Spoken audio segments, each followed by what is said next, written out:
আম্মা মারা যাওয়ার মাসখানেক পরেই আব্বা নতুন বিয়ে করলেন। ঘরে এসেছে সৎ মা। আমি সৎ মা পেয়ে মোটেও খুশি হতে পারিনি, কারণ আমি বুঝি বোঝবা লোকেরা খুব ভালো করেই জানে সৎ মা জিনিসটা আসলে কি। কিন্তু নিতু ঠিক মেনে নিয়েছে। নিতু আমার ছোট বোন, 5 বছর বয়স তার। নতুন মা ঘরে আসার পর থেকে সে কেমন চঞ্চল হয়ে উঠেছে। এতদিনে মাকে খুঁজে বেড়ানো শিশুর মুখে হঠাৎ হাসি ফিরে এসেছে। সারাক্ষণ নতুন মায়ের পিছনে ঘুরঘুর করাই এখন মুখ্য কাজ নিতুর। আমাদের বড় ফুপি আজীবন কৌতুক তামাশা নিয়ে পড়ে থাকা মানুষ। মিথ্যা বলে কাউকে কাঁদাতে কিংবা হাসাতে তার জুড়ি মেলানো ভার। ফুপি নিতুকে কাছে টেনে নতুন মাকে দেখিয়ে বললেন, নিতু বলতো এই মহিলাকে। নিতু অনেকক্ষণ চোখ বড় বড় করে তাকিয়েও কোনো উত্তর মেলাতে পারল না। তখন ফুপি তার গাল টেনে বললেন, এমনি তো খালি কথার খই ফোটাস, এমন কিছু বলতে পারস না কেরে? এইটা হইল নীলুফা, তোর আম্মা, বুঝছস? নিতু ব্যাপারটা আসলে বুঝতে পারছে না। সে জানে আমাদের মা মৃত, বাড়ির পেছনে ঘন ঝোপঝাড়ের ভিতর তাকে কবরও দেওয়া হয়েছে। তাহলে এখন আবার কোথা থেকে আম্মা এলো? তাছাড়া এই মহিলার সাথে কোনোভাবেই আম্মার চেহারা সাদৃশ্য নাই। ফুপি আবার কথা বললেন। তিনি বললেন, ব্যাককল মাইয়া, কিচ্ছু বোঝে না। শোন, নীলুফা কিন্তু তোর সৎ মা না। হ্যাঁ, তোর আসল মা। তোর মা মারা যাওয়ার পরে আল্লাহ চিন্তা করলো এই মহিলার একটা ছোট মাইয়া বাচ্চা আছে। মা ছাড়া এই মাইয়া থাকবো কেমনে? আল্লাহর বড় দয়া হইল। তিনি ফেরেশতারে কইলেন তোর মারে ফিরাইয়া দিতে। এরপর ফেরেশতারা নতুন কইরা তোর মারে ফিরাইয়া দিল। ফুপির মুখে এমন কথা শুনে নিতু তো আহ্লাদে আটখানা। মৃত্যুর পর আল্লাহ মানুষকে আবার ফিরিয়ে দেন, কথাটা বিস্ময়ের, অবিশ্বাসেরও। কিন্তু 5 বছরের কোনো বাচ্চার কাছে অবশ্যই তা অবিশ্বাসের নয়, বরং বিস্ময়ের। নিতুও খুব বিস্মিত হলো। এমনকি তার ছোট একজোড়া চোখ হঠাৎ খুশিতে ঝিলমিল করে উঠল। তাছাড়া আর একটা কারণও আছে। কারণটা হলো আমাদের মা ছিলেন খানিক শ্যাম বর্ণের, আর নতুন মা ফকফকা সুন্দর। আমার ফুপির ভাষায় বললে চান সুন্দর। এমন সুন্দর মা পেয়ে নিতুর চোখ চকচক করে ওঠে। সে খাটের উপর নতুন মার কোলে বসে থেকে নতুন মাকে খুঁটিয়ে খুঁটিয়ে দেখে। তারপর বলে, আম্মা তুমি এমন সুন্দর হয়েছো কেমনে? দবদবা সুন্দর। নতুন মা নিতুর কথা শুনে ফিক করে হেসে ওঠে। হাসলে অবশ্য নতুন মাকে সুন্দরই লাগে, কিন্তু আমার বড় বিরক্তি লাগে। মনে মনে নতুন মাকে আমি শত্রুই ভাবি। নতুন মা নিতুর সেই প্রশ্নের জবাব দেয়, বলে, আমি যে বেহেশতে থেকে আইসি আম্মা, এর লাগে এমন সুন্দর। নিতুর চোখ আরো বড় হয়। সে সেই বড় বড় চোখ নিয়ে নতুন মার চোখ দেখে, মুখ দেখে, দাঁত দেখে। তারপর বলে, বেহেশতে কি আম্মা? বেহেশত হইল জান্নাত। জান্নাত চিনো আম্মা তুমি? নিতু দুপাশে মাথা নাড়ে। মাথা নাড়ানোর সময় তাকিয়ে যে সুন্দর লাগে।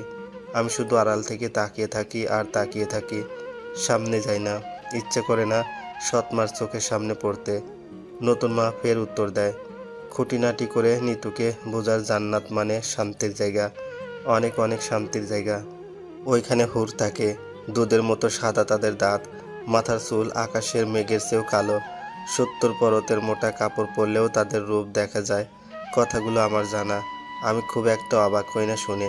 গত বছর যখন সমাপনী পরীক্ষা আমাদের সুই সুই, তখন ফকিরের বাজার বড় মসজিদে মাহফিল হয়েছিল। আব্বার সাথে সেই মাহফিলে আমি গিয়েছিলাম। সেখানে এক বুড়ো বক্তার মুখ থেকে এই কথাগুলোই শুনেছিলাম আমি। নিতুর রেশ তখনও কাটে না। সে প্রশ্নের পর প্রশ্ন করে যায় নতুন মাকে। মার কোনো অস্বস্তি নাই এতে, তাকে একটার পর একটা উত্তর দিয়েই যায় মা। একবার নিতু বলে উঠল, তুমি কি হুর ছিলা আম্মা? নতুন মা কিছু বলার আগে ফুপি ঘরের ভিতর ঢুকে যায়। তারপর তিনি উত্তর দেন, বলেন, তোর মা হুর থাকবো কেন ব্যাককল? হে ছিল হুরদের সর্দারানি। যত সব আজগুবি কথা, একটার পর একটা মিথ্যা কিভাবে বানিয়ে বলছে ওরা আমার বোনটাকে। ভীষণ রাগ পেয়ে যায় আমার। ধপধপ করে পা ফেলে ঘর ছেড়ে বেরিয়ে যেতে থাকে আমি, কিন্তু দুটোর বেশি কদম ফেলতে পারি না। এর মাঝে ফুপি ডাকে নামায়, বলেন, নাইম এইদিকে একবার আয়তো বাজান, তোরা আম্মাই ডাকে। আমি খানিক সময় দাঁড়িয়ে ভাবি আমার ফুপির কি একটু খারাপ লাগে না এভাবে অপরিচিত একটা মহিলাকে মুহূর্তে আমার মা বানিয়ে ফেলতে? তিনি কি জানেন না মা শুধু মুখে বললেই হয় না, জগতের সবচেয়ে ভারী এবং মূল্যবান যে বস্তুটা আছে তাই হলো মা। ওই অতটুকুন বয়সের ছোট্ট আমি যদি বুঝে ফেলতে পারি মায়ের মর্মার্থ। তবে তা বুড়ি হয়ে আসা ফুপি কেন বুঝতে পারেন না? নাকি মাকে কেবল তার সন্তানই আবিষ্কার করতে পারে আর সন্তানকে তার মা? এছাড়া জগতের আর কেউ কাউকে কোনোদিন বুঝে ফেলতে পারে না, কোনোদিন কোনোভাবে। ফুপি ফের ডাকেন আমায়। এবার বেশ বিরক্ত লাগে আমায়। সে বিরক্তি মাখা মুখ নিয়ে ঘরের দিকে পা বাড়াই আমি। ঘরে ঢোকার পর ফুপি আমায় টেনে নিয়ে নতুন মার পাশে বসিয়ে দেন। নতুন মার কোনো অস্বস্তি হয় না এতে, যেন তিনি অনেক আগে থেকেই আমায় চিনেন, যেন সত্যি সত্যিই তিনি আমার মা, আমার আপন মা। তিনি আমার দু বাহুতে ধরে টেনে নিলেন বুকের কাছটায়, তারপর কপালে গাঢ় চুমু খেয়ে বললেন, দূরে দূরে থাকস কেন রে বাপ? আমার কি কষ্ট হয় না বল? আমি কথা বলি না, চুপ করে থাকি। নতুন মাই আবার কথা বলেন, বলেন কিভাবে বেশি বেশি পড়াশোনা করে বড় চাকরিজীবী হয়ে যেতে পারা যায়। তিনি আমাকে ভবিষ্যতে কত বড় ডাক্তার বানাতে চান। তারপর লাল টুকটুকে একটা বউয়ের কথা বলেন তিনি। বলেন একটি সোনার সংসারের কথা। সেই সংসারে আগমন করবে আরও নতুন নতুন মেহমান, তার নাতি নাতনি। ভীষণ লজ্জা লাগে আমার এসব শুনতে, লাগে অস্বস্তিও। ইচ্ছে করে খুব দ্রুত তার কাছ থেকে পালিয়ে যেতে। সেদিন ৭-৫ বলে কোনোভাবে মার কাছ থেকে ছুটে আমি চলে গেলাম নদীর দিকে। আমাদের পেট মোটা কংস নদী।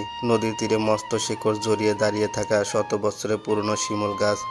সেই শিমুল গাছ ভরা লাল লাল ফুল। কিছু ফুল নদীর জলেও ভাসছে। আমি গিয়ে এক বিকেলে দাঁড়িয়ে থাকি বুড়ো শিমুল গাছটার নিচে। ওখানে বিকেলের ফুরফুরে বাতাস। বাতাসে আমার মন ভালো হয়ে গেল হঠাৎ। আর পরিবর্তনও হলো চিন্তাধারা। মনে হলো আমি ভুল কিছু ভাবছি। বাবা বিয়ে করে আসলে খারাপ কিছু করেননি। তিনি তো বিয়ে করেছেন আমাদের মঙ্গলের জন্যই। নতুন মা ঘরে না এলে এই এক জীবন আমাদের দেখে রাখতো কে? কে এমন আদর করে কাছে টেনে গাঢ় করে চুমু খেয়ে বলতো এমন আদুরে কথাগুলো? তারপর থেকে নিতুর মতন আমিও হয়ে গেলাম মার ভক্ত। এখন তো আমাদের দুই ভাই বোনের মাঝেই ঝগড়া বেঁধে যায় মার ভাগ নিয়ে। নিতু বলে এটা আমার একলার মা। আমি বলি চুপ কর তুই, এই মা শুধু আমার একলার। তারপর মাঝে মধ্যে কিল চিমটিও চলে আমাদের মাঝে। সেই ঝগড়া আবার মায় থামান। তিনি দু ভাই বোনকে কাছে টেনে আদর করে চুমু খেয়ে বলেন, আমি তোমরা দুইজনেরই আম্মা, বুঝছো? আমরা বুঝে যাই মুহূর্তেই, কিন্তু এই মুহূর্ত আর টিকে থাকে না আজীবন। সেই ছোট্ট আমিটি আর ছোট্ট থাকিনি। কিছুটা বেড়ে উঠি, ক্লাস 8 পাশ করে 9-এ গিয়ে ভর্তি হই বারহাট্টা সিকেপি হাই স্কুলে। আমাদের নিতুও বেড়ে ওঠে বোনের তাজা তরুলতার মতোই। তার বয়স 8 ছাড়িয়ে এখন 9-এ। 4 পাশ করে সেও ভর্তি হয়েছে এবার ক্লাস 5-এ। কিন্তু এর মাঝে একটা সমস্যা হয়ে গেছে, ভীষণ বড় সমস্যা। আব্বার সাথে নতুন মার অদা ছিল, তিনি কখনো সন্তান নিতে পারবেন না। বিয়ের আগেই নাকি এসব ঠিকঠাক করা। আমরা ভাই বোন কেউ এসব জানতাম না, জানার কথাও না। ছোটদের কানে কেউ এসব কথা বলে না। কিন্তু সেদিন নিশুতি রাতে আমার ঘুম ভেঙে গেল। তারপর এপাশ ওপাশ করে কিছুতে আর ঘুমাতে পারলাম না। হঠাৎ কারোর গলা শুনলাম, আব্বার গলার মতন। তারপর আরও একটি গলা, নতুন মার। কি হয়েছে হঠাৎ তাদের? নতুন মা খুব গাল বকছেন কাকে যেন, অশ্রাব্য গাল। আমি খানিক সময় কান পেতে থাকলাম। বাইরে শেষ রাতে ঠান্ডা বাতাস। বাতাসে তীর তীর করে গাছের পাতা কাঁপছে। সে বাতাস ছাপিয়ে মার গলা শুনতে পেলাম আমি। মা বাচ্চা চান। আব্বা তাকে মিনতি করছেন, বলছেন দোহাই তুমি এমন চিন্তা নিও না মাথায়। তোমার তো দুইটা সন্তান আছেই, এরাই তোমার সোনার টুকরো। নতুন করে সন্তান নেওয়ানোর কি দরকার কও? কিন্তু এই কথায় তার মন গলছে না।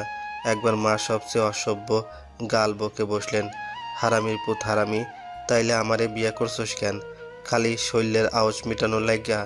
আব্বা মার গালের জবাবে আর একটা গাল দিলেন না। তিনি নরম গলায় বললেন, বিয়ের আগেই তো তোমার সাথে কথা হয়েছিল, তুমি কোনো সন্তানাদি নিতে পারবা না, তাইলে এখন এমন করতাছো ক্যারে? আম্মা রাগত স্বরে বললেন, পুরানো কথা বাদ দেন এখন, আমার ভবিষ্যৎ লাগবো। আপনার পোলাপানের লাইগা আমি বান্দা থাকতাম পারতাম না। আব্বা এর প্রতি উত্তরে কিছুই বলতে পারেন না আর। নিস্তব্ধ রাতের মতোই তিনি চুপ করে থাকেন। আমার চিন্তা হয় নিতুকে নিয়ে। মনে মনে দোয়া করতে থাকি নিতু যেন ঘুম থেকে না ওঠে। আমি জানি সে ঘুম থেকে উঠে এসব শুনলে সর্বনাশ হয়ে যাবে। ও যে পাগলি, না জানি দৌড়ে মার ঘরে চলে যায় ঝগড়া মেটাতে আবার। কিন্তু এই ঝগড়ার কারণ যে সে এবং আমি, তা কি আর অবুঝ নিতু বুঝবে? সে রাতে আব্বা আর কোনো কথা বললেন না। শেষ কথা বললেন নতুন মাই। তিনি সাফ সাফ জানিয়ে দিলেন আব্বাকে। তিনি বললেন, সন্তান আমি নিয়াম। বাপের পুত হইলে ফিরাস তুই। কি সর্বনাশের কথা! আব্বার প্রতি হঠাৎ আমার খুব রাগ পেতে লাগলো। নতুন মা যদি ইচ্ছা করে সন্তান নিতে নিক, তাতে আব্বার সমস্যা কি? তিনি কেন এতে সম্মতি দিচ্ছেন না? আমাদের ভালো করতে চেয়ে নিজে কেন শুধু শুধু অশ্রাব্য বকা খাচ্ছেন? আমাদের দুই ভাই বোনকে মায়ের রোজ ডেকে ঘুম থেকে তোলেন, তারপর হাত মুখ ধুতে বলে আমাদের জন্য চা নাস্তা করেন। আমরা ঘরের সবাই একসাথে বসে সেই চা নাস্তা খাই আর গল্প করি। গল্প শেষ হলে আমরা ভাই বোন পড়তে বসি। কিন্তু আজ আর আমাদের মা ডেকে দিলেন না, তাই ঘুম থেকে উঠতে খানিক দেরি হয়ে গেল আমাদের। বিছানা থেকে উঠে আব্বাকে দেখলাম বড় চুপচাপ। এমনিতে তার রোজ দিনের অভ্যাস ফজরের নামাজ পড়ে আমাদের সাথে বসে চা খাওয়ার, কিন্তু আজ তিনি চা খাচ্ছেন না। তার হাতে জ্বলন্ত সিগারেট হাতে তিনি বসে আছেন বারান্দার কাঠের চেয়ারের উপর। তার মুখ কালো, এই কালো মুখ আমি চিনি। সেই ছোটবেলা থেকেই আব্বার সম্পর্কে আমি জানি। তিনি যখন ভীষণ রেগে যান অথবা মন খারাপ করেন, তখন তার মুখ এমন কালো হয়। একটা সিগারেট শেষ করে আর একটা সিগারেট ধরালেন আব্বা। আমাদের স্কুলের সময় হয়ে এসেছে, কিন্তু মার কোনো সাড়া নেই। নিতু একবার পাকঘরে উকি দিয়ে এসেছে, নতুন মা ওখানে নাই। সে শোবার ঘরে খুঁজলো, ওখানেও নাই। নিতু বার কয়েক উচ্চস্বরে ডাকলো, আম্মা, আম্মা, ও আম্মা। নতুন মার কোনো সাড়া নাই। সে আব্বার কাছে গেল, কিন্তু আব্বার রাগে মুখ দেখে চুপচাপ যেভাবে আব্বার কাছে গিয়েছিল সেভাবেই আবার ঘরের ভিতর ফিরে এলো। আব্বাকে কিছু জিজ্ঞেস করলো না। আমি তাকে এমন ছটফট করতে দেখে বললাম, কি হয়েছে নিতু? নিতু বলল, আম্মা কই গেছে বলতে পারিস দাদা? কই যাবে আর? খুঁজে দেখ, পুকুরে টুকরেও যেতে পারে। নিতু পিছনের দরজা খুলে পুকুরের দিকে গেল। আমিও তার পিছন পিছন গেলাম, কিন্তু লাভ হলো না। আমরা কোথাও খুঁজে আর নতুন মাকে পাচ্ছি না। এখন হাতের সময় কম। নিতুকে বোধ হয় পেটে ক্ষুধা নিয়ে স্কুলে যেতে হবে, কিন্তু সে আজ স্কুলে যাবে না। আমি বললাম, কেন যাবি না? নিতু বলল, আমার ভালো লাগছে না। তোর কি খুব বেশি ক্ষুধা পেয়েছে? নিতু উপর থেকে নিচে মাথা নামালো। আমি আর কোনো কথা বললাম না, আব্বার কাছেও গেলাম না। আমি গেলাম ঘরের ভিতর বাঁশের খুঁটিতে খোরল করে ব্যাংক বানিয়েছি আমি। সেই ব্যাংকে রোজ রোজ 2 টাকা করে রাখি। এই টাকা স্কুলে যাওয়ার সময় নাস্তা করার জন্য রোজ আব্বা আমায় দেন, কিন্তু টাকাটা আমি খরচ করি না, রেখে দেই বাঁশের খোরলের ভেতর জমা করে। আমার খুব শখ একটা লোহার খাঁচা কেনার। এই খাঁচায় আমি পাখি রাখবো। আব্বার কাছে বললে তিনি খাঁচা কিনে দিবেন না, কারণ তিনি পাখি টাকি পালা পছন্দ করেন না। এখন আমার পাখির খাঁচা কেনার ইচ্ছেটা একেবারেই মরে গেছে। আমি বাঁশের খোরলের ভিতর একটা কলম দিয়ে খুঁচিয়ে খুঁচিয়ে টাকা বের করলাম। 5টা 2 টাকার নোট। টাকাগুলো হাতে নিয়ে আমার খুব কষ্ট হচ্ছে। আমি টের পাচ্ছি আমার মুখ ভেঙে কান্না আসছে, তবুও আমি কান্না লুকিয়ে রাখছি। আব্বা এখনো বসে আছেন বারান্দায়। তার হাতে এখন আর সিগারেট নেই, তার মুখ গম্ভীর। আমি তার সামনে দিয়েই মনু চাচার দোকানের দিকে চলে গেলাম। আব্বা আমায় কিছু জিজ্ঞেস করলেন না। আমার খুব ভয় হচ্ছে। বাড়িতে হয়তো নতুন কিছু ঘটেছে, কিন্তু কি ঘটেছে তা আমি বুঝতে পারছি না। দোকান থেকে 2টো রুটি কিনে নিয়ে ঘরে ফিরে এসেছি আমি। আব্বা দেখলেন আমার হাতের রুটি, কিন্তু তিনি এবারও কিছু বললেন না। নিতুর হাতে একটা রুটি দিলাম আমি। নিতু সেই রুটি খেলো না, সেই রুটি নিয়ে দিয়ে ফেললো আব্বার হাতে। বলল, আব্বা তোমার খুব ক্ষুধা লাগছে না? এই নাও খাও। বলে সে তার চোখ মুছলো। বোকার মতন কেঁদে উঠেছে কেন নিতু? কি জানি সে কি বুঝেছে, নাকি মার সম্পর্কে কিছু জেনেছে, খারাপ কিছু? আমি কিছু বুঝতে পারছি না। আব্বা তার হাত থেকে রুটিটা নিয়ে রেখে দিলেন চেয়ারের একপাশে। তারপর চুপচাপ নিতুর একটা হাত ধরে তাকে টেনে নিলেন কাছে। নিতু তখনও কাঁদছে। আব্বা তাকে ছোট্ট পাখির মতন বুকের কাছে মিশিয়ে ধরে দর দর করে কেঁদে ফেললেন। আব্বা কাঁদছেন, দর দর করে তার চোখের কোল বেয়ে জল নামছে। কোনোদিন আব্বাকে কাঁদতে দেখিনি আমি, এমনকি মার মৃত্যুর দিনেও না। বাড়িতে কি হয়েছে এমন যা মার মৃত্যুর চেয়েও বড় মর্মান্তিক? আমি কিছু বুঝতে পারছি না। আব্বা কাঁদছেন, নিতুও কাঁদছে। তাদের কান্না দেখে আমারও খুব কান্না পাচ্ছে। আমিও এখন বোকা ছেলেদের মতন কেঁদে উঠেছি। আমার চোখের পাতা ভিজে যাচ্ছে গরম রঙহীন জলে। আব্বা, আমি, নিতু, আমরা 3জনই খুব করে কাঁদছি, কিন্তু আমাদের একজনের কান্নার কারণ অন্যজন কিছুতেই জানতে পারছি না। আজ আমরা স্কুলে যাইনি। দুপুর প্রায় ফুরিয়ে এলেও খাবার একটি দানাও কেউ মুখে তুলিনি আমরা। আব্বা অবশ্য আমাদের জন্য দোকান থেকে ভালো বনরুটি আর আমের জুস নিয়ে এসেছেন, কিন্তু আমরা তা ছুঁয়েও দেখিনি। আমি অবশ্য একটু দূরে দূরেই থাকছি আব্বার কাছ থেকে। ছেলেরা এমনই হয়, বড় হয়ে এলে বাবার কাছ থেকে একটু গুটিয়ে থাকতে তারা পছন্দ করে। কেমন যেন আলাদা একটা লজ্জা এসে ভর করে তাদের উপর। কিন্তু নিতু সব সময় আব্বার পেছনেই লেগে আছে। এমনকি আব্বা যখন আসরের নামাজের অজু করতে পুকুরে গেলেন, তখনও সে গিয়ে দাঁড়িয়েছিল পুকুর পাড়ে। আব্বা নামাজের অজু করে ঘরে ফিরলেন। তারপর জায়নামাজ বিছিয়ে দেরি করে নামাজ পড়লেন। নামাজ শেষে লম্বা করে দোয়াও করলেন। দোয়া শেষ করে তিনি নিতুকে কাছে ডাকলেন। নিতু কাছে গেলে তাকে পাশে বসিয়ে বললেন, চোখ মুখ তো তালা লাইগা যাইতেছে মা, জুস রুটিটা খাইয়া ফেলাও তোমার বাইরে লইয়া। নিতুর চোখ গাঢ় লাল। সে সেই গাঢ় লাল চোখ নিয়ে আব্বার মুখের দিকে তাকালো। তারপর সাহস করে বলে ফেললো, আম্মা কই গেছে আব্বা? বলে কেঁদে ফেললো নিতু। আব্বা তাকে টেনে কোলে তুলে নিলেন।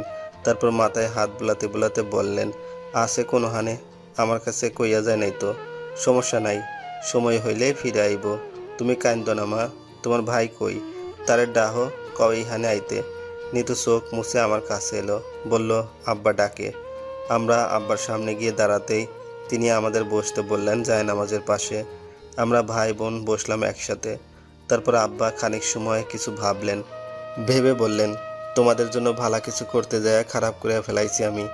তোমাদের লালন পালনের লাইগা নতুন মা আনলাম ঘরে, কিন্তু লালন পালন তোমাদের হইল না। যারে দিয়ে আমার সন্তানের কোনো উপকার নাই, তারে দিয়ে কি দরকার আমার? কথাগুলো বলে আব্বা দীর্ঘশ্বাস নিলেন। তারপর আবার শুরু করলেন, বললেন, নতুন মারে ছাড়া থাকতে পারবে না তোমরা? আমি কিছু বললাম না। নিতু ভেবে করে কেঁদে উঠল। আব্বা বুঝলেন আসলে নিতু কতটা মায়ের নেওটা। সেই শুরুর দিন থেকেই মার প্রতি তার বিশাল আগ্রহ আমারও আছে। আমরা সত্যি সত্যি খুব ভালোবেসে ফেলেছি মাকে। তাকে ছাড়া এই একটা দিনই আমাদের কাছে কবর মনে হচ্ছে। কেনই বা কবর মনে হবে না আমাদের?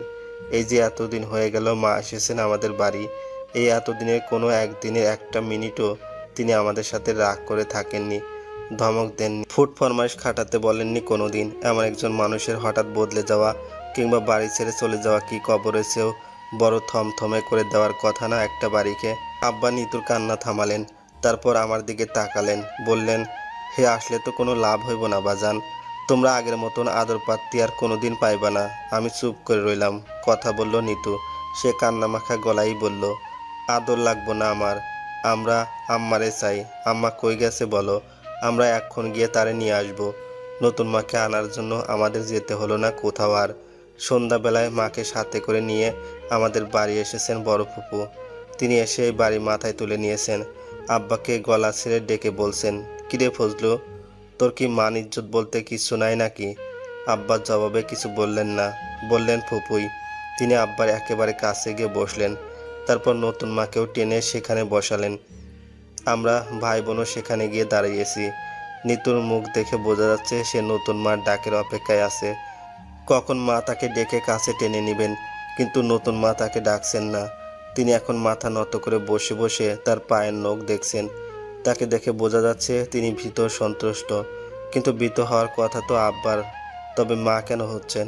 ফুপি আব্বাকে বললেন, জবাব দিস না কেরে ফজলু, তুই জানোস না এই বাড়ির মানুষের মান ইজ্জত সম্বন্ধে? তাইলে তোর বউ কেমনে বাড়ি থেকে পালায়ে যায়? তুই কইনো থাহস? আব্বা খানিক সময় চুপ থেকে বললেন, আমি তখন অজুতে গেছি, আয়সা দেহি বিছানায় হে নাই। ভাবলাম বাইরে টাইরে গেছে। আমি নামাজ পড়লাম, দোয়া করলাম, কিন্তু তার কোনো খোঁজ খবর নাই। এরপর বুঝলাম হে বোধহয় বাপের বাড়ি চইলা গেছে। এইটা কেমন ধরনের কথা ফজলু? বউ বাপের বাড়িতে চইলা গেছে না মরতে গেছে, এটা তুই ক্লিয়ার হস কেমনে? ক্লিয়ার টিলিয়ার বুঝি না। আমার পোলাপানের যে আপন করতে পারবো না, আদর সোয়াগ করবো না, তারে দিয়ে আমি কি করবো? হে জাহান্নামে গেলেও আমার কোনো আফসোস নাই বুঝি? চুপ কর খবিস। এটা তোর বিয়ে করা বউ, এর সাথে অবিচার করলে সমাজ তোরে ছাইরা দিব ভাবছত? অবিচার আমি করছি না, হে করছে। ফজলু, মাথা গরম করিস না ভাই। হন, মাইয়া মানুষ বিয়া বয় কেল লাগা? সন্তানের লাগা। সন্তান তারে মা ডাকবো। এই সন্তান রে সে কোলে কাকে রাইকা বড় করব। এইটা পৃথিবীর বেক মাইয়া মানুষের বাসনা। নীলুপাও এইরকম এক মাইয়া, তারও তো খায়েশ আছে মাহনের। এইটা তো তার সাথে আমার আগেই ক্লিয়ার করা। আমার পোলাপানেই তার পোলাপান, এখন আবার নতুন কইরা মত পাল্টাবার কি আছে? বাবাকে খুব উত্তেজিত লাগছে।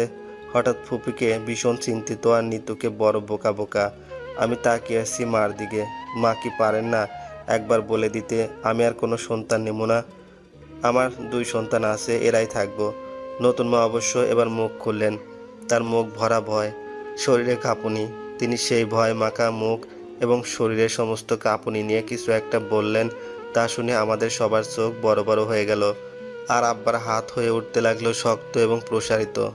আমার পেটে 3 মাসের বাচ্চা, কথাটা বলেই নতুন মা দরদর করে কেঁদে উঠলেন। আব্বার চোখ তখন সাত সকালের প্রথম সূর্যের মতো লাল। তার ডান হাতটা কিছুতেই আর বশ মানিয়ে রাখতে পারছেন না তিনি। তীব্র গতিতে সেই শক্ত হাত এগিয়ে যাচ্ছে নতুন মায়ের গালের দিকে, কিন্তু গাল পর্যন্ত যাওয়ার আগে আব্বার হাতটা খপ করে ধরে ফেললেন বড় ফুপি। ধরে বাজ খাই গলায় বললেন, আর একবার খালি হাতটা বাড়ালে দাও দিয়ে এক কোপে হাতটা খাইটা ফেলবাম খবিস। তুই কোন বংশের পোলা জানোস না ফজলু? তোর বাপ আকবর আলী মেম্বারের নাম তুই ভুইলা গেছোস? কেমনে ভুইলা গেছোস সব কিছু? মনে করে দেখ, শেখ বাড়ির আবুল্লা যখন তোর বউয়ের শরীরে হাত তুলছিল তখন কেমনে বিচার করছিল বাপ জানে। তাইলে এই বাপের সন্তান হইয়া কেমনে তুই বউয়ের উপরে হাত তুলোস? কথাগুলো বলে হাঁপাতে থাকেন ফুপু। আমি আর নিতু বোকার মতন তাকিয়ে থাকি সেদিকে। আমি যদিও কি ঘটছে তার কিছুটা টের পাচ্ছি, কিন্তু নিতু কি সেসবের কিছু বুঝতে পারছে?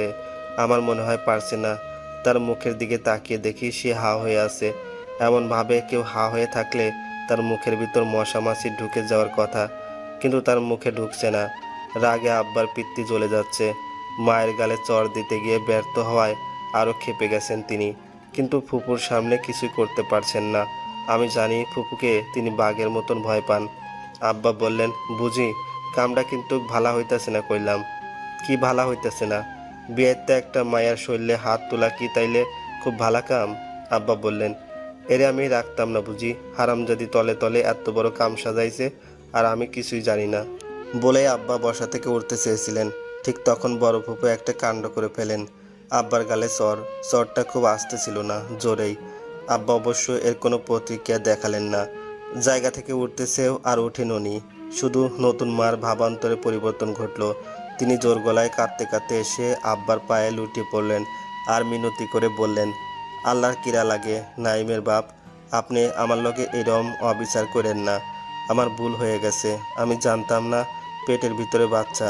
পরে 3 মাস যখন কোনো কিছু হয় টয় নাই তখন বুঝছি আমি। ফুপিয়ে ফুপিয়ে কাঁদছেন নতুন মা। তাকে দেখে নীতিও ভেবে করে কেঁদে উঠেছে। আব্বা নতুন মার কাছ থেকে পা সরিয়ে নিতে চাইলেও নিতে পারছেন না।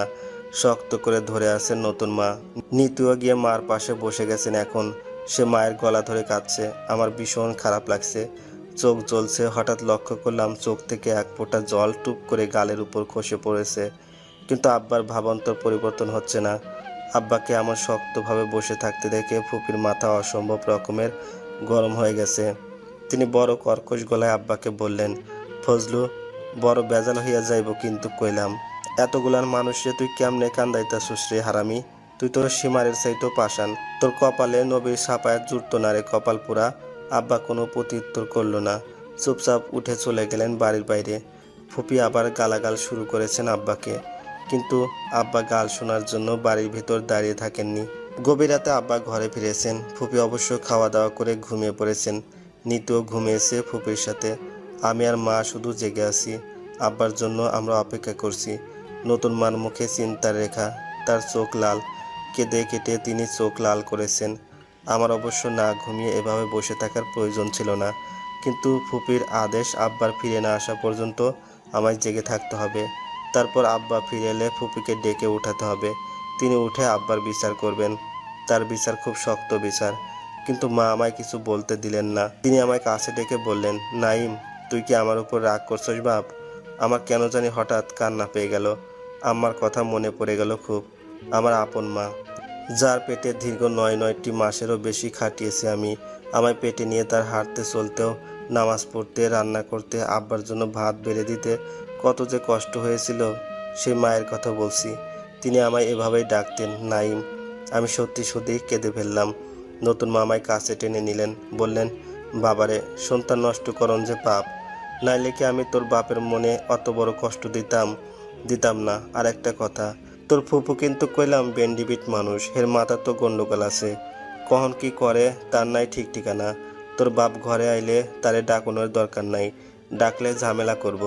আব্বার প্রতি নতুন মার এমন দরদ মাখা কথা শুনে খুশিতে মনটা আমার উচাটন হয়ে উঠল। মনে মনে ঠিক করলাম বাবার কথা এখন ফুপিকে জানাবো না। সকালবেলা ফুপি উঠে জিজ্ঞেস করলে বলবো আমার ঘুম ধরে গিয়েছিল খুব, ঘুমিয়ে গিয়েছিলাম আমি। আব্বা ঘরে এসে আমার পাশে বসে বললেন, কালকে গঞ্জে যাইবাম আমি। তোর আর নিতু নামে জমিন রেজিস্ট্রি কইরা দিয়াম। নতুন মা আব্বার এমন কথা শুনে কোনো প্রতিক্রিয়া দেখালেন না। তিনি বরং আব্বার কাছে এসে শান্ত হয়ে দাঁড়ালেন। তারপর আস্তে করে বললেন, আমার কিছুই লাগবো না নাইমের বাপ। আপনি শুধু এই বাড়িতে থাইকা আমারে চইলা যাইতে কইেন না যে। সেরাসেরি দুইটারে ছাড়া কেমনে থাকবাম আমি, বলে আমাকে টেনে কাছে নিয়ে কেঁদে ফেললেন মা। নতুন মা কাঁদছেন, তার চোখের এক ফোঁটা জল টুপ করে এসে পড়লো আমার পিঠের উপর। তারপর আরও এক ফোঁটা, তারপর আরও অনেকগুলা। আমিও কাঁদছি, টপ টপ করে আমার চোখ থেকে জল গড়াচ্ছে। ক্লাস 9-এ পড়া ছেলে আমি, আব্বার কাছে সংকোচে কোনো কথাই বলতে পারি না কোনো দিন, কিন্তু আজ বলে ফেললাম। কান্না ভেজা গলায় হাতের পিঠ দিয়ে চোখ মুছতে মুছতে বললাম, আব্বা মাফ করে দাও না আমারে, তার বদলে আমারে শাস্তি দিয়ে দাও, পারলে মারো, যত পারো মারো। আব্বার কি হলো জানি না, শক্তপোক্ত মনের আব্বা হঠাৎ চোখের জল মুছছেন। তারপর জল মুছে শেষ করতে না পেরে ছেড়ে দিলেন বান, চোখের বান। সেই চোখ থেকে অনর্গল জল গড়াচ্ছে, রংহীন জল, জলের সাগর। আব্বা আমাকে শক্ত করে জড়িয়ে ধরলেন। অনেক অনেক দিন পর আমিও ধরেছি তার পিঠ শক্ত করে। বহুদিন পর দুজন দুজনের হৃৎপিণ্ডের কাঁপুনি পড়ে নিলাম। আব্বা বলছেন, তোদের জন্য বিপদে পড়েছি রে বাপ আমি, তোদের জন্য। আমি বললাম, বিপদ নয় সুখ। তোমার 3টে সন্তান হলে তুমি আরও সুখী হবে আব্বা। কথাগুলো কাল্পনিক, তবে আমার ধারণা আব্বা এই কথাগুলোই বলতেন যদি না তখন তার কান্নার মাত্রাটা বেশি থাকতো। সকালে ঘুম থেকে উঠে বড় ফুপি অবাক হলেন। আব্বা আর নতুন মা একসাথে বসে গল্প করছেন, রাবেয়া পাগলির গল্প। রাবেয়া পাগলি একজন ঘোর পাগল। আগে অবশ্য এমন ছিল না, সমাজের 8-10টা মেয়ের মতোই সেও একজন ভালো মা ছিল। তারপর হঠাৎ একদিন রাবেয়া পাগলি সন্তানকে কে জানি চুরি করে ফেলে। তারপর থেকে শুধু সে সন্তানকে খুঁজে। এভাবে খুঁজতে খুঁজতে সন্তানকে আর না পেয়ে সে একেবারে পাগল হয়ে গেছে। এখন শুধু মানুষের মধ্যে যাকেই দেখে তাকে অশ্লীল ভাষায় গালি দেয়, বলে, তুই আমার বাবুরে চুরি করছো হারামের পুত, তোরে আমি। আব্বা সত্যি সত্যি সেই গালি দিয়ে বসলেন। নতুন মা আব্বার গায়ে ধাক্কা দিয়ে বললেন, বেশরমা মানুষ কোনহানের, নিজের ছেঁড়াছেড়ির সামনে মানুষ এইরকম ভাষায় গাইল দেয়। দরজার কিনার থেকে বড় ফুপু দৃশ্যটা দেখলেন। দেখে তিনি 2 হাতে তালি বাজাতে বাজাতে বললেন, বাহ ফজলু মিয়া বাহ, আপনি দেখি সিনেমার নায়করেও ফেল মারাইছেন। ফুপির হঠাৎ আগমন আর এমন মজার কথা শুনে আমরা সবাই হু হু করে হেসে উঠলাম। এই এতদিন পর আবার আমার মনে হলো বাড়িটা ফের পূর্ণতা পেয়েছে। এবার বোধহয় আম্মা কবরে একটু হলেও শান্তি পাবেন। আজকাল নতুন মার কাজ করতে খুব কষ্ট হয়। সন্তান সম্ভবা নারীর এমন সময় কষ্ট হওয়াটাই স্বাভাবিক। তার পেট যত স্ফীত হচ্ছে তিনি ততই দুর্বল হয়ে উঠছেন। তার মনও আজকাল খুব নরম হয়ে উঠেছে। তিনি খুব ভয় পান, কথায় কথায় চোখ ভিজে আসে তার। আগে কখনো তিনি নামাজ পড়তেন না, এখন রোজ দিন নামাজ পড়েন। নামাজ পড়তেও তার কষ্ট হয়। উঠা বসার সময় তিনি যে ব্যথা পান তা আমরা বুঝি। নিতু আজকাল স্কুলে যাওয়া কমিয়ে দিয়েছে, সর্বদাই সে মায়ের পিছন পিছন লেগে থাকে। কখন মায়ের কি প্রয়োজন হয় তা করে দেয়। এই কদিনে আমাদের ছোট্ট নিতু পুরোদস্তুর এক নারী হয়ে উঠেছে। চুলোর ধোয়া অপেক্ষা করে সে কেমন করে যেন রান্না করতেও শিখে গেছে। তাকে দেখলে এখন আমি ভুল করে ফেলি। আমার চোখকে হঠাৎ অবিশ্বাস হয় আমার।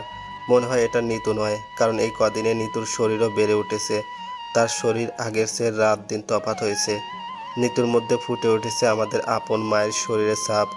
আমি পড়ার টেবিলে বসে আলজাবরা করার বদলে নিতুর দিকে আর চোখে তাকিয়ে থাকি। কাজ করার সময় আম্মা যেভাবে বারবার আঁচলে কপালের ঘাম মুছতেন, নিতুও ঠিক সেভাবেই তার ওড়না দিয়ে কপালের ঘাম মুছে। কি আশ্চর্য ব্যাপার, খোদার কি অপার লীলা। নতুন মায়ের আদরে আম্মাকে পুরোপুরি যখন ভুলে বসতে গেলাম, ঠিক তখনই নিতুর মাঝে দেখে ফেললাম আম্মার সকল কিছুই। সেদিন শত চেষ্টা করেও নিজের চোখের জলকণাগুলো কিছুতেই আর চোখে ধরে রাখতে পারলাম না। অবাধ্য জল এক এক করে টপ টপ করে গড়িয়ে পড়ল আদৌ পুরনো গণিত বইয়ের পাতায়। নতুন মা দুটোর বেশি সূরা জানেন না, তিনি সূরা ফাতিহা আর সূরা ইখলাস জানেন শুধু, তা আবার অশুদ্ধ। নতুন মা নিতুর কাছে শুদ্ধ করে সূরা শিখতে চান, কিন্তু নিতু ভালো করে পারে না। লম্বা বেটে করার সময় উলট পালট করে ফেলে। যেখানে 1 আলিফ লম্বা হবে সেখানে তার টান হয় 3 আলিফ। আশ্চর্য ব্যাপার হলো মা যেন কিভাবে বুঝে ফেলেন নিতুর পড়া শুদ্ধ না। তারপর তিনি আমাকে ডাকেন, বলেন, নাইম তুই কয়হান সূরা পারস বাপ? 10টা পারি আম্মা। আলহামদুল সূরাটা কত বাপ? আমি নতুন মার সামনে বসে আলহামদুলিল্লাহি রব্বিল আলামিন পড়ি, তিনিও আমার সাথে পড়েন। সূরা ইখলাস পড়ি, তিনিও পড়েন। 1 বার 2 বার 3 বার পড়ি, তিনিও 3 বার পড়েন। তবুও তার পড়া শুদ্ধ হয় না। আমাকে কাঁপা কাঁপা গলায় তিনি বলেন, ও নাইম, আমার যে পড়া শুদ্ধ হয় না, এখন আমি কি করবাম? কি করবেন আর? আস্তে আস্তে শুদ্ধ করে শিখবেন। ও বাজান, আমার যে ডর লাগে। বলে নাক মুখ ফুলিয়ে কেঁদে ফেলেন নতুন মা। কাদার সময় তার নিঃশ্বাস কেমন বন্ধ হয়ে যেতে চায়, চোখ মুখ ভীষণ লাল হয়ে ওঠে। তার দিকে তাকিয়ে আমার কি যে খারাপ লাগতে থাকে তখন। আমি বলি, আম্মা কাঁদেন কেন আপনি? নতুন মা কিছু বলেন না। তিনি আসলে চোখ মুছেন, চোখ মুছে আবার পড়া শুরু করেন। একা একাই বিড়বিড় করে জপতে থাকেন সূরা ইখলাস। নতুন মার কাণ্ড কারখানা কিছু বুঝতে পারি না আমি। নিতু একা একটি মেয়ে, বোঝ হলেই আর তার কি হয়েছে? এই অবুঝ মেয়েটি একা একাই মাছের ঝোল করছে, ডাল করছে, আবার ঘর বাড়ি ঝাঁটও দিছে। নতুন মা এসবের কোনো খেয়ালই রাখতে পারছেন না। মাঝে মধ্যে নিতুকে ডেকে শুধু জিজ্ঞেস করেন, নিতু আজ কয় তারিখ রে মা? নিতু তারিখ বলে। তারপর দিন নতুন মা আবার তারিখ জিজ্ঞেস করেন। নিতু আবার বলে। 2-4 দিন পর আবার জিজ্ঞেস করেন। নিতু তখন খুব আশ্চর্য হয়। মাকে সে বলে, অত তারিখ দিয়া কি করো তুমি বলো তো আম্মা? নতুন মা বলেন, হিসাব করি রে মা, হিসাব করি। কিসের হিসাব করো? নতুন মা উত্তর দেন না। নিজ দিকে তাকিয়ে কি যেন ভাবেন। আমার কেমন ভয় হয় হঠাৎ। অজানা কোনো এক আশঙ্কায় কিশোর বুক আমার কেঁপে ওঠে, কেঁপে ওঠে সমস্ত ভাবনার জগৎ। রাতে মাঝে মধ্যে নতুন মা ঘুম থেকে আবোল তাবোল বকে ওঠেন, কেঁদে ফেলেন ফ্যাঁ ফ্যাঁ করে। আব্বা ঘুম ভেঙে উঠে তাকে ডাকেন, কি হয়েছে নাইমের মা? ডর পাইছ নি স্বপ্নে? নতুন মা কোনো প্রত্যুত্তর করেন না, চুপচাপ দীর্ঘ নিঃশ্বাস টেনে চোখের কোল চাপিয়ে জল ফেলেন। কি অসম্ভব ব্যাপার। আব্বা ধমকে ওঠেন একদিন, কি হয় কইতে পারো না নাকি কিছু? বোবা হয়ে গেছো? সে রাতে নতুন মা শব্দ করে কেঁদে ফেলেন। তার কান্না শব্দে নিতু তরাক করে ঘুম থেকে জেগে ওঠে। উঠে সেও কান্না জুড়ে। সে ভাবে বাড়িতে বোধ হয় খারাপ কিছু ঘটেছে। কিন্তু খানিক পর যখন জানে মা স্বপ্ন দেখে এমন করেছে, তখন নিজের নির্বুদ্ধিতার জন্য গরমের সময়ে মাথার উপর কাঁথা টেনে দেয় সে। আজকাল নিতু আর বন্ধুদের সাথে খেলতে যায় না। তার সমস্ত খেলা এখন মার পেটে থাকা অনাগত আমাদের ভাই কিংবা বোনের সাথে। এই খেলাটার নাম দিয়েছি আমি কথার খেলা। নিতু মার পেটে কান লাগিয়ে থাকে অনেকক্ষণ। তারপর কি যেন শুনে সেই জানে। তার প্রতি উত্তর শুধু শুনি আমি। নিতু বলে, আমি তো ভালো আছি, তুমি কেমন আছো? পেট থেকে বাচ্চাটা কোনো কথা বলে কিনা আমি জানি না। একবার নিজে থেকে পরীক্ষা করে দেখা উচিত ছিল। কিন্তু নিতুর হাব ভাব দেখে বোঝা যায় সে স্পষ্ট বুঝতে পারছে সব কিছু। সে আবার বলে, তোমার কি কবিতা ভালো লাগে খোকা? ও মা, কি কাণ্ড! আমি ভূগোল বইয়ের পড়া থেকে মুখ তুলে হেসে ফেলি। নিতু খোকা ডাকছে কেন ওকে? সে কি জানে এটা ছেলে না মেয়ে? যদি মেয়ে হয়? আমি একবার বললাম, নিতু মায়ের পেটে যে ছেলে এটা কি তুই নিশ্চিত? নিতু বলে, 100 বার ছেলে হবে, 100% গ্যারান্টি। আমি বললাম, 100 টাকা বাজি। নিতু বলে, বাজি ধরা যাবে না। কেন ধরা যাবে না? হারাম। ঠিক আছে, তাহলে টাকা বাজি না। যদি ছেলে হয় তাহলে তুই আমার পিঠে 30 কিল দিবে, আর মেয়ে হলে আমি দিব 30 কিল। ও মা, তোমার যা হাত, 3 কিলে আমি শেষ দাদা। তাইলে তুই তোরে নিয়ে কনফিউজড। মেয়েও হতে পারে, এটা তুই মেনে নিয়েছিস? নিয়েছি, যাও। বলে নিতু নিজ দিকে তাকিয়ে ফিক করে হেসে রান্নাঘরের দিকে চলে যায়। আমি ঠায় দাঁড়িয়ে থাকি, দাঁড়িয়ে ভাবি, একটা শিশু সুলভ মেয়ে কিশোরী হতে হতে তার কত কি পরিবর্তন হয়। তার চোখ মুখ হাসি এবং কথার ধরন। আমাদের নীতিও আমূল বদলে গেছে। ছোট্ট মেয়েটি টুপ করে একদিন কিভাবে যেন কিশোরী বনে গেল। একদিন বিকেলে আমি বসে আছি বারান্দার একপাশে। দক্ষিণ দিকে যতদূর চোখ যায় ততদূর সবুজ ধান ক্ষেত। সেই ধান গাছ শেষ বিকেলের বাতাসে লক লক করে কাঁপছে। হঠাৎ আমি লক্ষ্য করলাম নিতুর হাসি। নিতু মাকে বলছে, আমার নতুন ভাইয়ের নাম দিব তিরতির, বুঝলা? এটা আবার কেমন নাম? তিরতির, এটাই নাম। মানুষ বলে না তির তির করে গাছের পাতা কাঁপছে? শোনো নাই কোনোদিন? মা দুপাশে মাথা নাড়িয়ে বললেন, শোনেননি। নিতু বলে, না শুনলে সমস্যা নাই, আমার নতুন ভাইয়ের নাম তিরতির। এখন তো শুনছো? নতুন মা তার অসুস্থ শরীর নিয়েও নিতুর এমন আদিক্ষেতায় হেসে ফেলেন। আমিও খানিক সময়ের জন্য সবুজ থেকে চোখ ফিরিয়ে নিতুকে দেখি। নিতু নয় যেন স্পষ্ট আমার মা, আমার মায়ের সমস্ত ছায়া। নতুন মার শরীর নরম। আজ 2 দিন ধরে তিনি স্পষ্ট বুঝতে পারছেন 2-1 দিনের ভিতর কিছু একটা হবে। এর মধ্যে তিনি বড় পুপিকেও খবর দিয়ে আনিয়েছেন। বড় পুপিকে সব সময় পাশে বসিয়ে নানান গল্প গুজব করছেন। কবরের গল্প, কবরের ভিতরে গল্প, আর দোজকের গল্প। দোজক জিনিসটা কি তা মা ভালো করে জানেন, তবুও তিনি ফুপুকে জিজ্ঞেস করেন, দোজক কেমন গো বুবু? ফুপি মুখ শক্ত করে বলেন, দোজক আর কেমন, আগুন। লাল লকলকে আগুন। ও বুবু, কোনো মানুষ যদি মনের ভিতরে কুবুদ্ধি লয়ে মারা যায় তাইলে কি তার দোজখ হইব? আল্লাহ মাফ না করলে হইব, বলে ফুপি খানিক ভাবেন।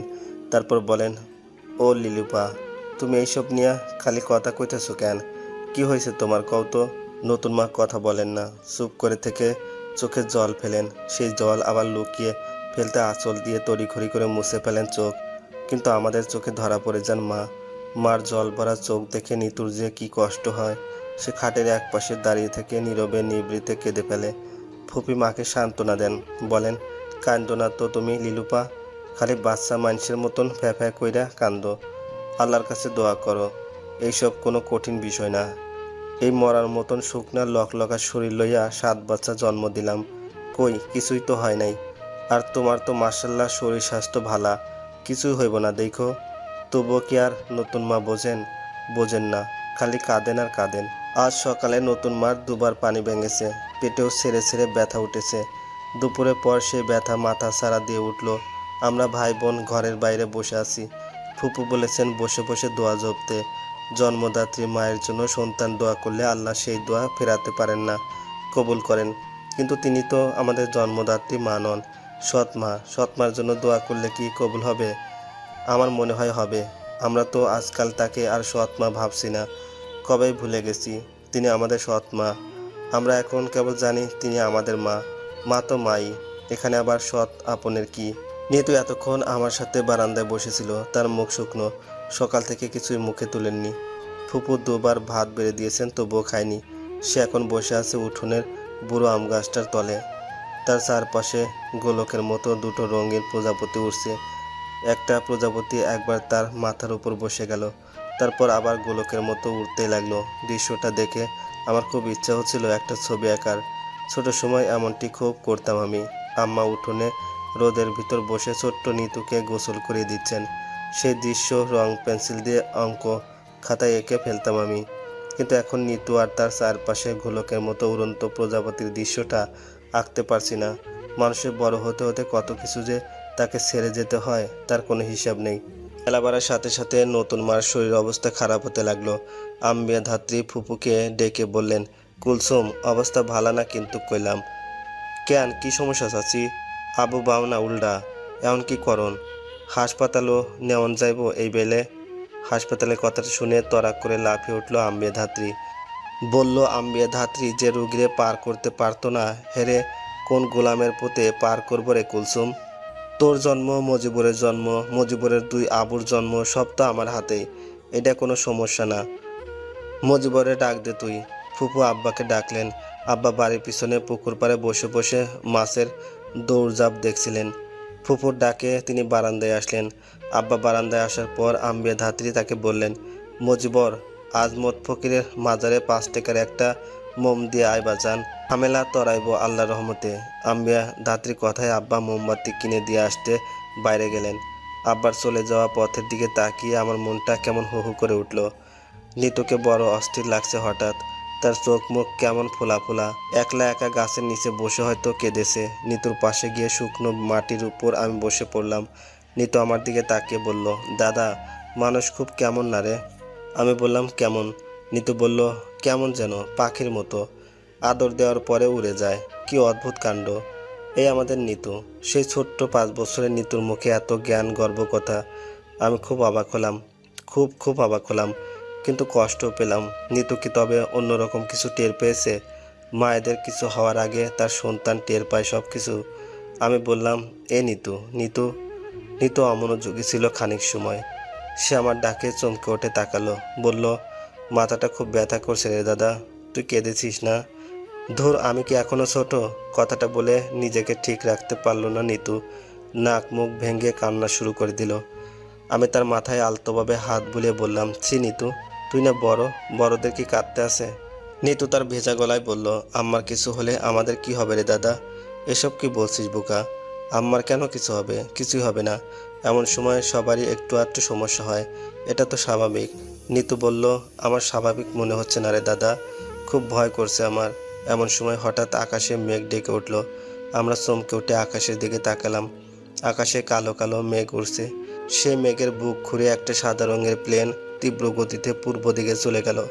সেই প্লেনের দিকে তাকিয়েই আমার চোখ থেকে দুপোঁটা গরম জল গালের উপর গড়িয়ে পড়ল।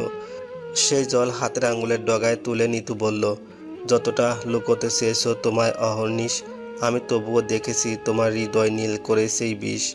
নিতুর বলা দুটো লাইন আমার নিজের লেখা। আমার হলুদ রঙের ডায়েরিটা চুরি করে আড়ালে খুলে সে শিখেছে 2 লাইন কবিতা। তবু তার বলা এ 2টি লাইন কি যে ভালো লাগলো আমার। মনে হলো লাইন দুটো আমার ভিতর ঢুকে গিয়ে সূক্ষ্ম এক ফালি তীরের মতো ক্রমাগত আঘাত করছে। আমি বললাম, এ নিতু, আমরা ভুলভাল ভাবছি রে, অতটা ভয়ের কিছু নেই। ওই দেখ, আকাশে আর মেঘ নেই এখন। আমার কথায় নিতু আকাশে তাকালো। ঠিক তখন বাড়ির পিছনের ঝোপঝাড়ের আড়াল থেকে একটা নিষ্ঠুর কাক সমগ্র দুনিয়াকে বিরক্ত করে কর্কশ গলায় ডেকে উঠল, কা কা কা। আব্বা ফিরে এলেন মসজিদ থেকে আসরের নামাজ পড়ে। তিনি বসলেন আমাদের থেকে একটু তফাতে। আমরা আব্বার দিকে তাকাচ্ছি না, লজ্জা করছে। নিতু এমনিতে আব্বাকে ছাড়া কিছু বোঝে না, কিন্তু আজ সে আব্বার ধারে কাছেও ঘেঁষছে না। তার বোধহয় লজ্জা করছে। মেয়েরা বড় হলে তাদের লজ্জা বেড়ে যায়। ঘরের ভিতর হঠাৎ খুব চিৎকার চেঁচামেচি শোনা গেল, খুব বেশি হাউকাউ। আমার কিশোর বুকটা খানিক সময়ের জন্য কেঁপে উঠল। আব্বার চোখে মুখে প্রচণ্ড ভয়। আর নিতু এক লাফে বসা থেকে উঠে গেল। ঠিক তখন সমস্ত কোলাহলকে স্তব্ধ করে একটা শিশুর প্রথম কান্না ভেসে উঠল আকাশে বাতাসে। আব্বা তার মুখের ভয়ের ছাপ কাটিয়ে জোরে সুরে বলে উঠলেন, আলহামদুলিল্লাহ। তখন সন্ধ্যা হয়ে গেছে। আমরা ভাই বোন গিয়ে বসেছি মার পাশে। আমাদের বোন হয়েছে, ঠিক নিতুর মতন লাগছে দেখতে। নিতু তাকে একবারে কোলে তুলেও ফেললো। কোলে তুলে তার কি আহ্লাদি কথা, ও তীর তীর তীর তীর, তোমার ক্ষুধা লাগছে, ভাত খাবা? না, তুমি তো আবার ভাত খাবা না এখন, তোমার দাঁত নাই, কি খাবা তাইলে তুমি? নতুন মার চোখ হঠাৎ উজ্জ্বল দেখাচ্ছে, কিন্তু সেই উজ্জ্বল চোখে রঙহীন জল। নতুন মামায় কাছে ডাকলেন। আমি কাছে গিয়ে বসলাম। নিতুকেও ডাকলেন। নিতুও কাছে গিয়ে বসলো। তারপর আব্বাকেও ডাকলেন। আব্বাও আমাদের পাশে এসে বসলেন। আম্মা আমাদের দিকে তাকিয়ে মোলায়েম হাসলেন। তারপর বললেন, লোভ করা বিরাট খারাপ না নাইমের বাপ? আব্বা চুপ করে রইলেন, মার কথার কোনো প্রতি উত্তর দিলেন না। নতুন মাই আবার বললেন, নাইম বাজান, ও নিতু, মা, মারে, তোমাদের সাথে আমি বিরাট বড় খারাপ কাজ কইরা ফেলাইছি। তোমাদের হারাইতে গিয়া এখন আমি নিজেই হাইরা গেছি। আমি জানতাম না রে বাপ, বাচ্চা জন্ম দেওয়ানের যে অত কষ্ট। যদি জানতাম তাহলে এরকম পাপ আমি কোনোদিন করতাম না। আমার আগে কোনো বিয়া টিয়া হয় নাই। অল্প বয়সী মাইয়া হইয়াও তোমাদের বাপরে বিয়া করছিলাম শুধু এক খেয়ালেই, আমি নিজের সন্তান নিয়ে সব সম্পত্তি দখলের বাসনায়। কিন্তু সন্তান জন্ম দেওয়ানোর পরে বুঝছি রে বাপ, সন্তানের যে কি দাম। আজ আমি যে অন্য মার সন্তানের লগে এরম কাম করবাম, আমি না থাকলে অন্য কেউ যদি আমার সন্তানের লগে এরম করে। কথাগুলো বলে মা কেঁদে ফেললেন। তার দু চোখের কোল ছাপিয়ে জলের সরু নদী বইতে লাগলো। আব্বা চুপচাপ অন্য মনস্ক হয়ে সেখানে বসে আছেন। নিতুর চোখ হঠাৎ জলমগ্ন হয়ে উঠল। বড় ফুপুর শ্বাসও ভারী হলো। শুধু আমি কাঁদলাম না, মার ডান হাতটা আস্তে করে নিজের হাতের মুঠোয় তুলে নিলাম। তারপর গলায় পৃথিবীর সমগ্র মায়া মিশিয়ে ডাকলাম, আম্মা। আম্মা হঠাৎ মোলায়েম হাসলেন। তার চোখে এক ফোঁটাও জল নেই। সারা ঘর তখন নিস্তব্ধ। সদ্য নবজাতকও বড় চুপচাপ। চুপচাপ সমস্ত রাতের পৃথিবীও। তবুও মা আমার ডাকটা শুনলেন না। তিনি শুনলেন তার প্রভুর ডাক। আমার চেয়ে তার প্রভুর ডাক অতটা প্রিয়।